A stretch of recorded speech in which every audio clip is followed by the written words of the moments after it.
Hi guys, welcome back to my channel. Today we are diving deep into the recent Netflix documentary Untold: The Death and Life of Lamar Odom.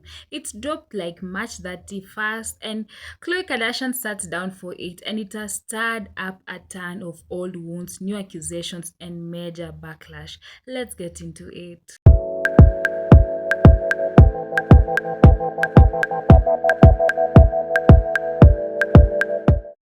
First, a quick rewind. Lamar Odom and Khloé Kardashian met in 2009 and got engaged super fast. They got married like just a month later in a big Beverly Hills ceremony. It felt like a fairy tale NBA champion meets reality TV princess. These two even got their own spin-off show called Chloe and Lamar on Keeping Up with the Kardashians. We got to see Lamar as this charming, laid-back guy who fits right into this family. He was so close with Rob, Chloe's brother, and called Chris mom, and seemed like the perfect balance for Chloe's high-energy life. But behind the cameras, things crumbled. Lamar was secretly battling a serious drug addiction that he hid first from Chloe. But by 2013, they separated and Chloe filed for divorce. But it got complicated when Lamar had this near fatal overdose in October 2015 at a Nevada brothel. In the show, we got to see Chloe rush to his bedside, and she was still legally his wife. And she made medical decisions while he was in a coma for days, suffering multiple strokes and heart attacks. The family portrayed Chloe as this rock, staying by his side and helping him with his recovery, and showing incredible loyalty even as their marriage was ending. Because we were all in love with Lamar.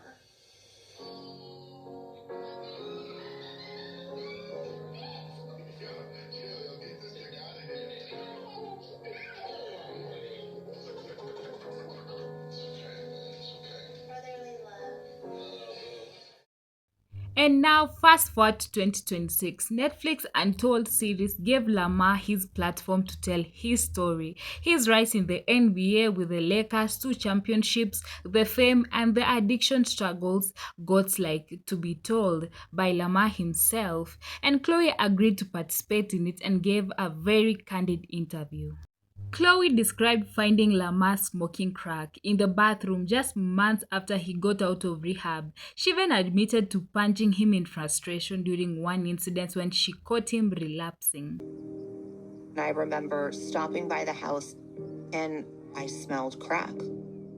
I remember slowly tiptoeing up the stairs. He was in his bedroom smoking crack, and I just punched him in his face.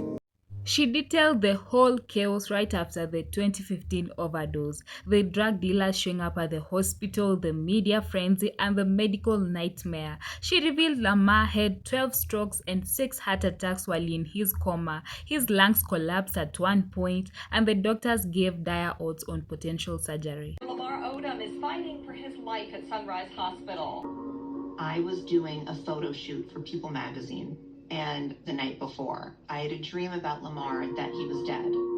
And I was at his funeral and I was sobbing. In my interview, Kim called me 3 times. I get in the car, I call her, and she's like, Lamar overdosed, he's in Vegas. And I just remember screaming. He had a lot of brain damage on the left side of his body, and his lungs collapsed. They were like, okay, this surgery, there's like a 10% chance it will work, or he might die on the table. And Kobe Bryant was there, and he helped me make the decision of doing the surgery. We got his lungs to work, and he didn't die, but he fell into a coma.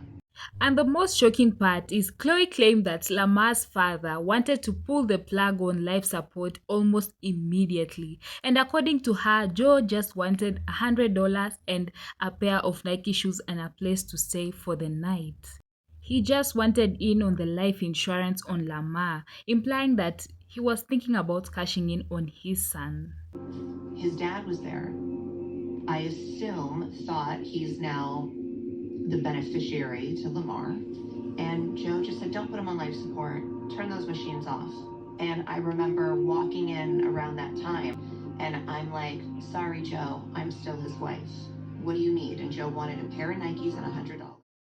After the documentary dropped, Lamar did press, including a big interview on Today's Show, and that's when things got messy. Lamar pushed back hard on Khloé's version of events. He said that he could never imagine his dad wanting to pull the plug. He disputed that his dad said anything about life insurance or giving up on him, basically calling Khloé a liar. She revealed that your dad wanted to take you off life support. Yeah.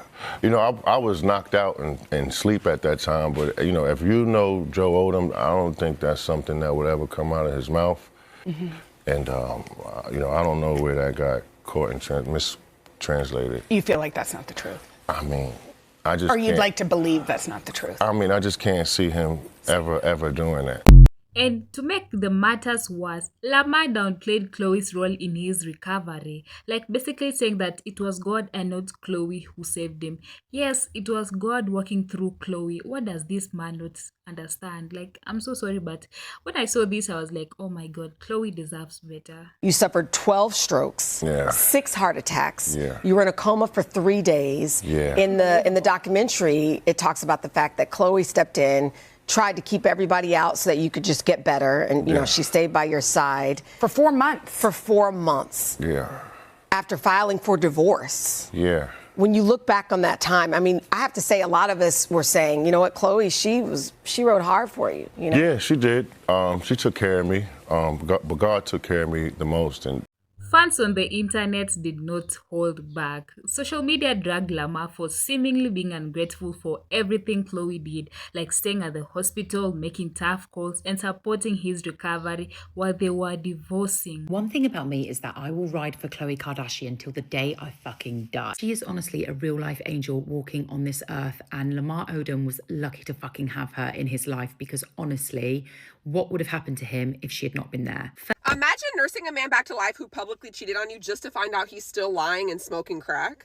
She stood by your side. She saved your life. Do you feel that way?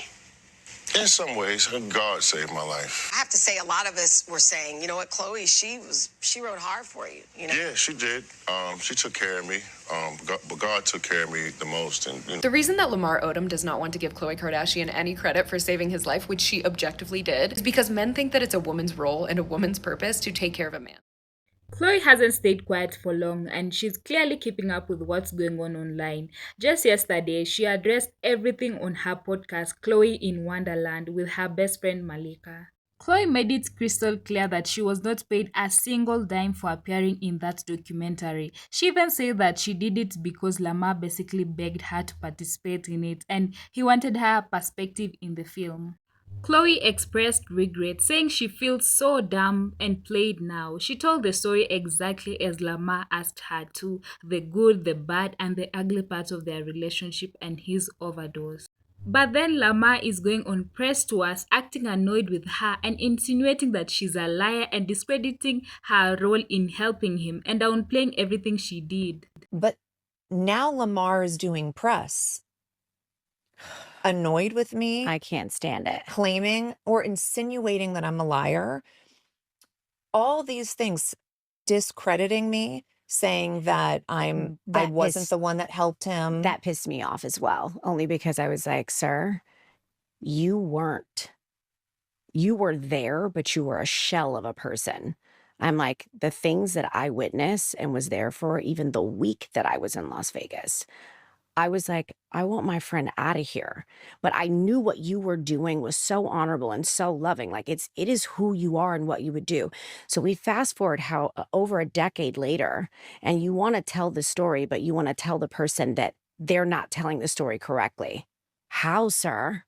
Khloé also pushed back on the "he married me for fame" narrative, defending that their relationship was real even if it was messy and ultimately toxic because of his hidden addiction and cheating. That in makes your sense. documentary. And behind the scenes, your friends, you guys are all saying how you were with me just for fame. That's like some up. Like, I feel so dumb. I spent hours and time doing this documentary. And Khloé is basically done speaking up for Lamar or defending him publicly after this. She feels betrayed after opening up old wounds for this project, only for him to turn around and undermine her efforts. So what do you guys think? Do we all feel bad for Khloé, or is Lamar entitled to question details about his own father's actions and his recovery? Drop your thoughts in the comments. Are you Team Khloé, Team Lamar, or somewhere in the middle? Let me know your full thoughts in the comments, and also make sure to like, comment, and subscribe. I'll see you in the next video. Bye.